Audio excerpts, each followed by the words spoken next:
नमः। हरये नमः।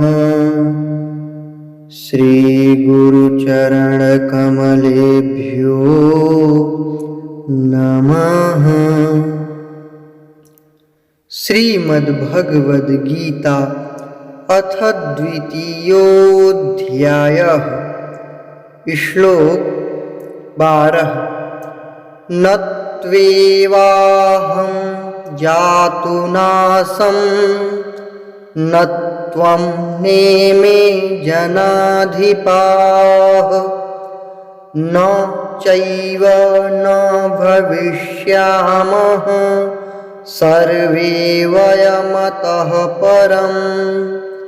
न त्वेवाहं जातुनासं न त्वं नेमे जनाधिपाः न चैव न भविष्यामः सर्वे वयमतः परम्।